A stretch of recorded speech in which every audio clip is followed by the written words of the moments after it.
Hey, what's going on everybody? Glad to see you. Today is shoulder day. Very important body part. A lot of people forget about it. Not sure why, because this is the weakest joint in the body. Really important to do.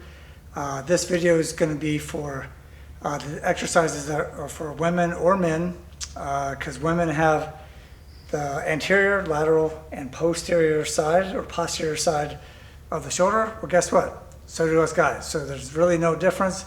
They also have internal rotator cuff, so do we. So today's workout is going to be doing 4 main basic shoulder exercises. I say basic because there's nothing really fancy about them. However, they're very important for hitting all 3 of the muscle bellies, and they're good for you. So I'm going to show you modified ways to protect the rotator cuff if you already have issues, or if you do have rotator cuff problems, you could modify these some. But talk to your doctor if you do have shoulder problems, because it's something that you don't want to take lightly and your shoulders will thank you. All right, so let's get started. With the overhead press, the key to this one is to go in a controlled motion, but really not to come down any farther than parallel to the floor. So the reason why you do that, you don't want to overly stretch the external part of the muscle by going through too much range of motion, even though in general, more range of motion the better, but not when it comes to the joint. This is the weakest joint in the body, so you really don't want to overtax it, particularly the rotator cuff. Other than back issues, it's probably the second most common ailment I see, not just in older people, but younger people as well, with their rotator cuff. So you definitely want to push through a good range of motion, just to overdo it. So we're going to do the basic shoulder press, and also the Arnold press, named after Arnold Schwarzenegger. So it's another one you could go through a little bit more range of motion, works the shoulders a little bit differently, adds a little bit of tricep differently as well, but it's a good and safe exercise for the most part if you haven't had major shoulder issues like bursitis or rotator cuff problems. Front raises are a little different. You could use both arms at the same time, alternate sides. If you want to, you could hold on to a chair for stability or a rail or whatever's at your gym or home, and do one arm at a time. You could do it coming up where the thumb is up, holding the dumbbell like so, or rotate so your hand is in a pronated position, which I always say thumbs facing you, and do one arm at a time or both arms at the same time. Once again, the key is to go in a comfortable pace, like a 1, 2, 3 up, 1, 2, 3 down. It doesn't have to be exact, and you don't have to count. I sometimes tell my clients to count when they do it, because when you're counting, even if it's a little bit out loud, it doesn't have to be real loud. But if they're counting, that means they're breathing as opposed to holding the breath. So it's a nice little trick. You could either whisper it, but definitely keep breathing while you're doing these exercises. With the lateral arm raise, you don't want to go up any higher than about parallel to the floor.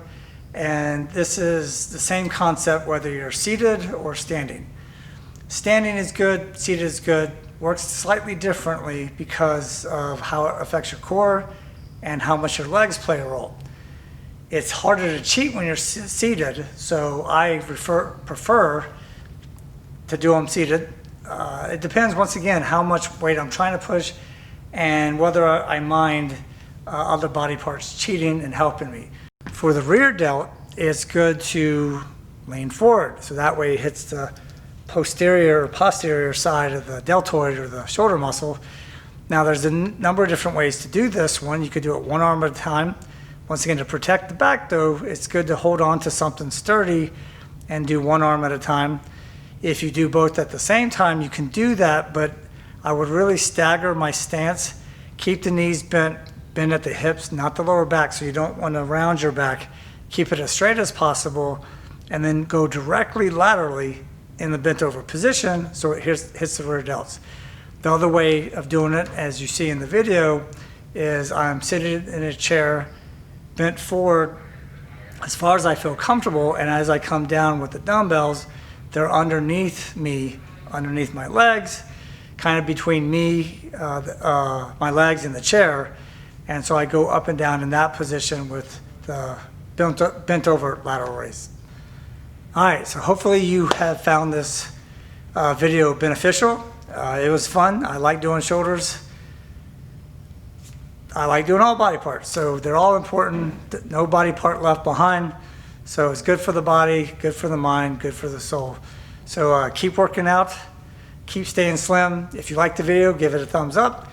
Certainly if it was helpful, I appreciate it if you subscribe, hit the notification bell as well, and then you'll be notified of other future videos, other body parts. Also, I'm in a contest with Grant that's going to be ending soon to see who loses the most body fat. Hopefully it will be me, so he buys a round of golf.